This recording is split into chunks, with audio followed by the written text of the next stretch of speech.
Eris. I'm back again with my mama. Hi. She's back. And we're going to do our final assessment of the year with the neurological assessment.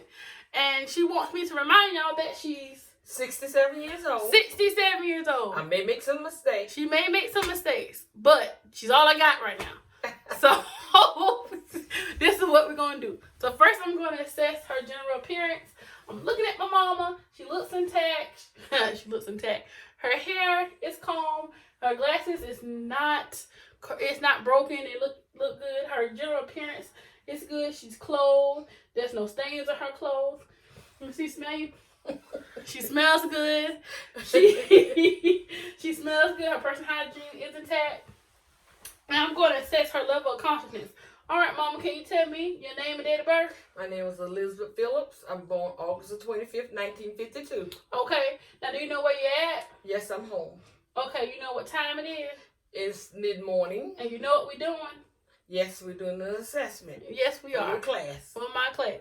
And again, she want me to remind y'all that she's what? 67 years old. 67 years old. I may make some mistakes. And she may make some mistakes. Okay, so now her level of consciousness is intact. She's alert to person, place, time, and I also did situation because when you're in a hospital, we do situations. I don't know about y'all, but I always ask my patients, do they know why they're here? Okay, so now I'm going to assess her speech. Assessing her speech, it was clear. There was no inappropriate words she was saying, no confabulation.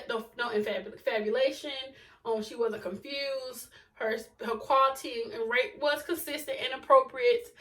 She wasn't talking too fast nor too slow, nor was she slurring with her words. So as we proceed on in this assessment, I'm going to test her memory. And how I'm going to test her memory is first we're going to do immediate memory testing. How we do that is I'm going to give her 3 words. The 3 words will be ball, pen, and cup. Ball, pen, cup. Right. And she repeated those words for me, so that means her immediate memory is intact. So now I'm going to ask her a simple addition question, and I'm going to test her calculation. So, Mama, do you know what 5 plus 5 is? 10. That's correct. So she knows what 5 plus 5 is. Now we're going to ask about judgment. Okay, so Mom, you're walking down the street after shopping, and you find a stamp letter with an address on it. So what you going to do with that letter? I'm going to put it in the box and mail it. She's going to mail it. And so that means her judgment is intact. And she know what she's going to do with a stamp letter. So now we're going to go on to the also fun part of testing her cranial nerves. All right. So first thing we're going to do is the optic nerve. The optic nerve and the oculomotor nerve. And how I'm going to do that by doing Perla. And I'm going to test her pupils to see if there are accommodating to light and see if there are any convergence noted. Okay, so I'm going to cut the light off. All right, Mama. Thank you. So you're going to look straight. Mm-hmm.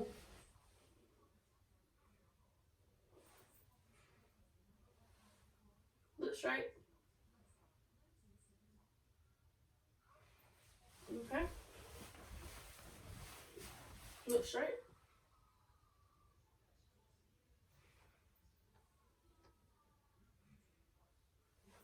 Okay.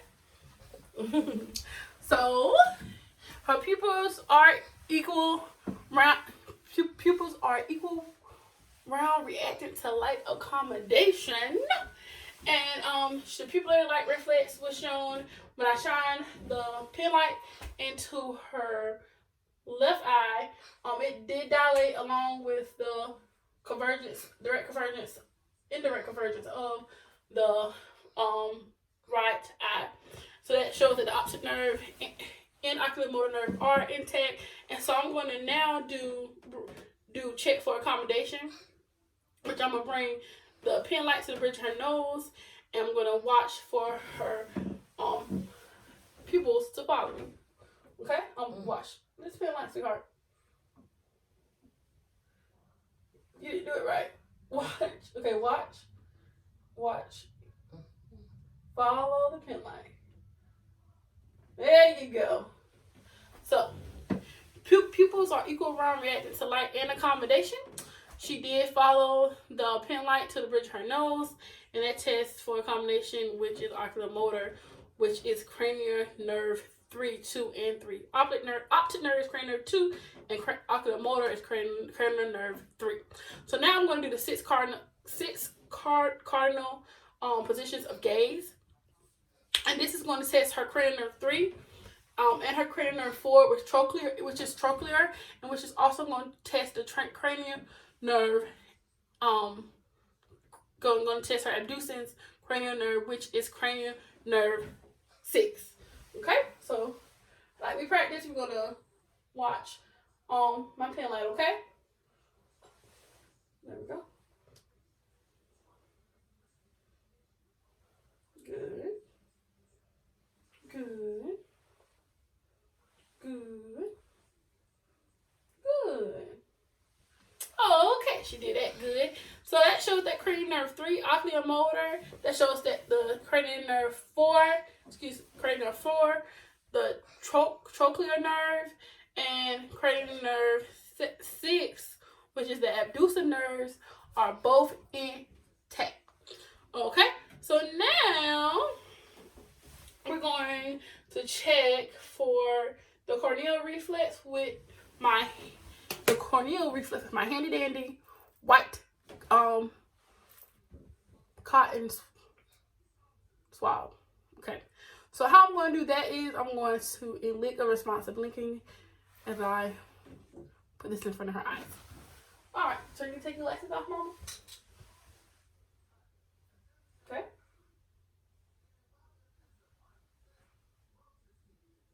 Okay. So she did blink both times, and so that showed that cranial nerve 5, the trigeminal nerve, and the facial nerve, which is cranial nerve 7, is intact. Okay, so now I'm going to use my cotton swab, my paper clip, and my spoon. It's going to be for dull sensation to check the sensation of her face. And this will also again we'll also be testing cranial nerve 7, which is the facial nerve again, and cranial nerve 5, which is the trigeminal nerve, and we're testing for sensation. So close your eyes, Mom, and tell me what you feel. Stick. Something stick like a little pen. Like a sharp? A sharp Okay. object. Smooth, soft. Okay.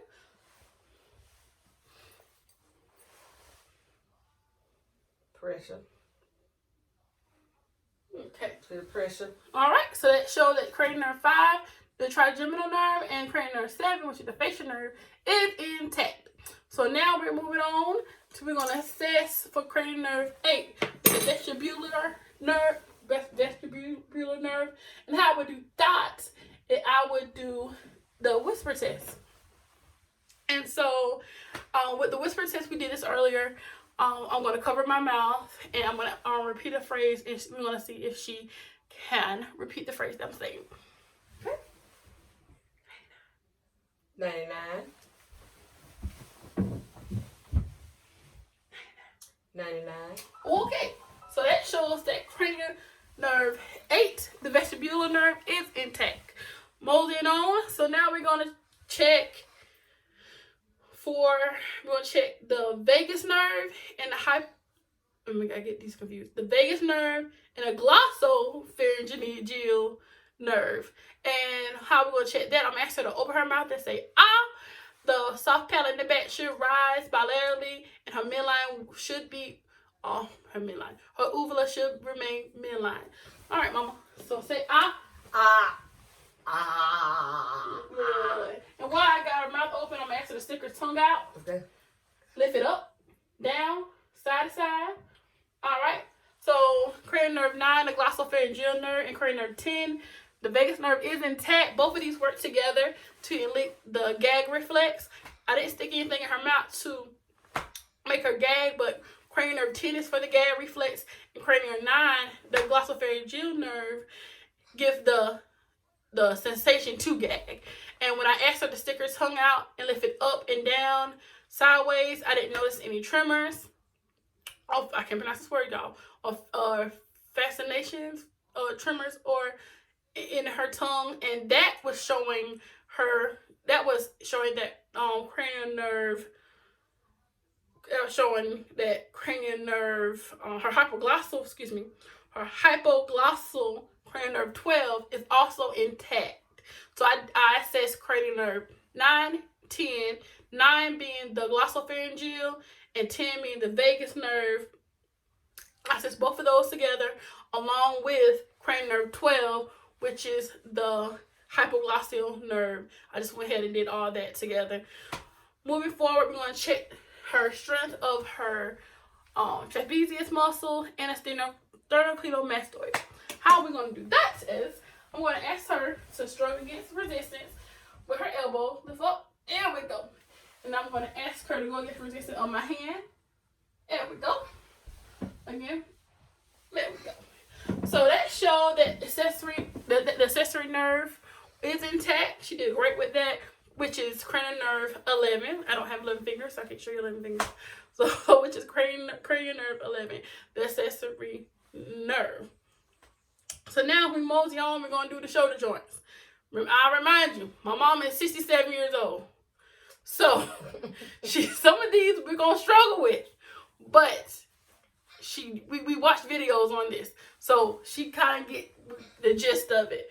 Alright, so what we're going to do is abduction of the shoulder joint. So how we're going to do that is I'm going to do it with her. We're going to bring her arms up over the head, touching her palms together, okay? Let me do it now? Yep, yes ma'am. Good. So the abduction of the shoulder joint is intact. So now we're going to do external rotation of the shoulder joints. And how we're going to do that is we're going to clasp the hands behind our neck and pull our elbows back. Yeah, like that. Okay? That's a good stretching. So we're going to do internal rotation of, yeah. I mean, they took some breath out of me too. We do internal rotation of her elbows. Which how we're going to do that is we're going to place, this is where you're going to reach for your shoulder blade. So I'm asking her to stand up for me. Alright, honey, turn around. That's good. And try to reach. There we go. She reached to her bra strap, which is good enough. It's up here, but she did a great job. Alright. Okay, so now we're going, while I got stand up, we're going to do turn around on me, face camera. We'll do pronate and supinate of the elbow. And with her arms extended, and we'll do flexion and extension, okay? So extend your arms. And remember we did the cup. Turn your cup. Yeah, like that. Pronate and supinate with the arms extended of her elbows. And now we're going to do flexion and extension, which you're going to do this. Bring your arms in. There you go. Extension. Flexion and extension of the elbow is intact with pronation and supination. Okay. As we continue to progress, we're going to do the hands and wrists while I got her up and y'all can see. So what we're going to do is flex and extend of the wrist. So you flex and extend of the wrist, mama. So flex and extend of the wrist. Then we're going to do internal, external rotation. Internal, external. You see how? No. There we go. And internal. There we go. Internal, external rotation of the wrist is intact, along with flex and extension of the wrist is intact. So now we're going to do abduction and adduction of the fingers. And she's going to spread her fingers apart and bring them back together. Yeah, like that. You're doing it right. Yep. There you go. And so we're also going to do flexion and extension of the fingers. And how she's going to do this is she's going to make a fist. And open her hands. There we go. One more time. All right. Then we're going to do the hand grip muscle strength. We're going to do that by she's going to pull my fingers. And I'm going to do the elbow. And excuse me. I'm sorry, y'all. She's going to pull my fingers. I'm also going to pull her forearm. And how this is going to do is her elbow should not be her elbow do not bend. Her elbow should not bend. So that means it's going to be straight. See if y'all can see me. Maybe you can sit down. Maybe they see better if you sit down. You see me? Yeah, they're going to see me. Okay. Yeah. So your elbow should not bend. Okay, it should be straight. All right, there we go. There we go. She did a great job, y'all. For a 67-year-old woman, like she like to say. So, I was testing her muscle strength, her upper extremity muscle strength, and with doing that, she shows a muscle strength of 5 out of 5. And I didn't know any joint deformities while we were doing her upper muscle strength. That she don't have no little goose eggs anywhere on her joints. Okay, so as we continue to mosey on down, we're going to do the range of motion of the lower extremities. So, I'm going to ask her to stand. I'm going to ask you to bring your hips to your knees. Oh, Lord, I'm sorry, y'all. Bring her knees to her chest. I'm going to say, how my hip to my knee. Go ahead. There you go. Good. Okay, so that shows, then we're going to do flex and extend your leg. So you're going to extend your leg out for me, like that. There you go. And then extend it, put it back, bend it. There you go. Out. And in. There you go. Out and in. All right. And so she's going to do internal and external rotation of her ankle. Let me see if y'all can see her ankle. There you go. All right, sit down and do that. You can. Yes, ma'am. Yes, ma'am. I'm sorry. Y'all working her out, y'all. Okay. Like that. That's flexion and extension of the ankle. And you remember how we talked? No, they can't see it. They didn't see it, Mama. Okay. Do it again. There we go. Flexion and extension of the ankle. Then we're going to turn your ankles inward. No, remember how we talked about it? There we go. Inward, rotation, and external. Going outward. Outward. Okay, yeah. Good. So she showed internal and external rotation of her ankles. Fine. And we also do plantar flexion and dorsiflexion. These are the exercises basically my mom do on a daily basis because she does have a bad case of tendonitis and she has a bone spur. And so she does the dorsiflexion and I forgot the words that quick. Dorsiflexion and plantar plantar flexion every day. So show them. There you go. Dorsiflexion, plantar flexion. You're going up. There you go. She does these every morning before she gets up. Okay, so now we're going to do the knee extension and flexion resistance. And how we do that, I'm going to put my hand to her shin. And that bitch going to do the extension resistance. And then we're going to do my hand on her calf would be the flexion resistance. Okay, so hold your shin out, Mama. Hold it up. Go against me. Good. Good. Do your calves. No, you can have your left feet. Go. Yeah, there you go. That's good. So, the knee extension and flexion to resistance is intact. Okay. So now we're moving on to check her spine and her spine. So she's gonna stand up for me again. Let's see. All right. So I'm looking at her spine. I'm checking it. There's no deformity. There's no curvature. No lordosis. No kyphosis. Noted. I'm gonna ask her to. I'm gonna look at her posture. She has a straight posture. Her posture is appropriate. There's no slouching. I'm going to ask her to bend forward, and as she's bending forward, it is doing the lumbar flexion. And I'm gonna lift her shirt up just a little bit for y'all to see. And I'm going to I'm looking at her back, assessing. And I don't feel any deformity, any nodules, nothing. I feel any nodules. I'm going to ask her to look up and bend backwards. And that will show the spinal extension, how far her spine can go. All right, also no deformities noted. All right, now I'm going to ask her to bend to her left and to her right. Lateral bending, okay. And that is intact. And all right, honey, so now we're going to do a little gait walk. And it's called the tandem gait. Oh, I messed that up. What's the name of that word? Tandem gait? The tandem gait. And I want to ask her to walk heel to toe. Okay? And she's going to walk, and then she's going to pivot and come back and walk again. Go ahead, Mama. Up. Okay, do it again. Come across the mirror, the thing. Good. And she's pivoted fine. She didn't have any clumsiness. She wasn't swerving. Her arms wasn't swinging. She did a great job. So now, we're going to check for plantar flexion and dorsiflexion, and I'm gonna ask her to walk on her heels, and she's gonna walk on her tippy toes to see if both. We're gonna walk on her heels. That's good, Mama. You walking your tiptoes? That's good. So her plantar flexion and dorsiflexion is intact. She was able to walk a straight line without any clumsiness or falling over. She got to fall over, yes, thank God. And so now we're going to check for her balance with the Romberg test. I'm going to ask her to come. Stand right here, Mama. She's going to turn. Let's see, get y'all to see her now. Oh. Okay.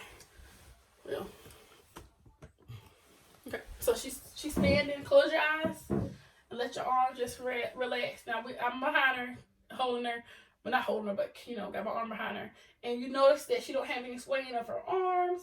She's standing perfectly. It's appropriate. She's not swaying at all. And this means that the patient, she's standing without swaying.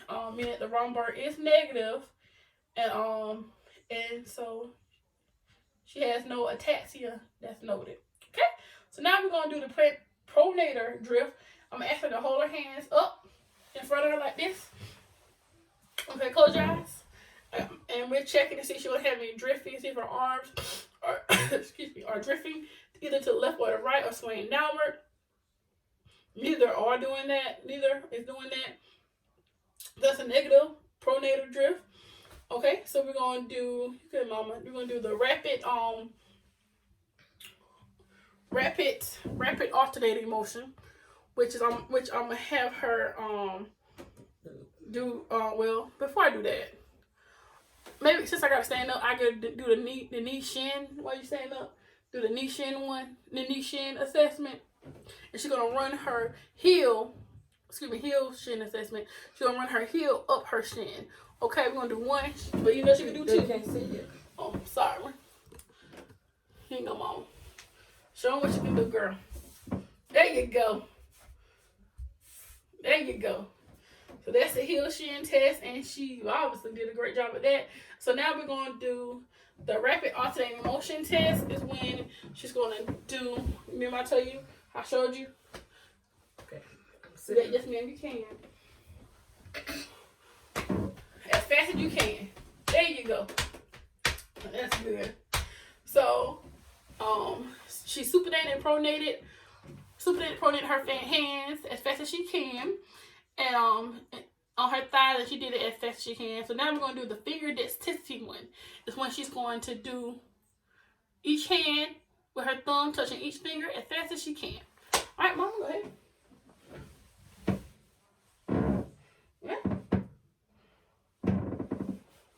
All right, and so next we're going to mosey on, and we're going to do check for I'm sorry, y'all. We're going to check for the superficial plantar reflex.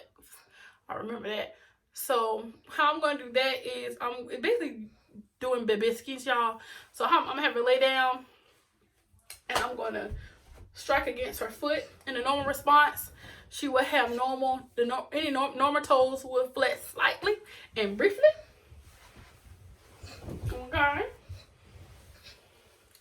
And I'm going to use for my sharp object the end of this spoon. All right, Mama. I'm going to start next to the pink at the bottom of the toe going up. There we go. Sorry, y'all. She's ticklish. All right. Sorry. And her toes did slightly flex when I was doing the test, so her plantar reflex is intact, and the toes did went downward. All right, so finally we are getting to the deep tendon reflex. Okay, I'm going to do the biceps. I'm going to do biceps. I'll do biceps, triceps, and the brachialis. And what I'm going to use is the belt of my stethoscope. Alright, so first I'm going to do is the bicep. So open up your arm. Sorry if y'all can see. I'm sorry. Oh, thanks. Okay. Like a soup. Like your whole weight on soup. Okay. Good. The bicep tendon, deep tendon reflex is intact. And so, like I tell you, put your hand on your hip. Like you got attitude. Right? And stand up for me. And turn towards the camera so they can see it. Shoulder. Yeah, like that. And so now I'm going to do the bicep. Deep tendon reflex of the bicep is intact. Turn face forward. Or you hand out like you got the soup. Looking for some soup. And I'm going to talk the brachialis. I cannot pronounce this word, y'all. I'm sorry. Brachial cardialis. Deep tendon. So it's right here. How I remember it, it's towards the size of the thumb. I'm gonna do this. And that's intact. So mama, for a 67-year-old woman, can you tell me the three words that we were supposed to remember since the beginning of this this assessment? Ball. Pen. And cup. That's it. All right, y'all. That showed that her remote and recall memory is intact. I thank you guys for watching this long video. I really enjoyed you all. I really enjoyed this semester. And my overall goal is to become a nurse educator. And it's really, really, really, really, really instilled in me, reinstilling me my drive to be a nurse educator. So keep me all in your prayers. And I pray for you all also. Have a great day. Bye-bye.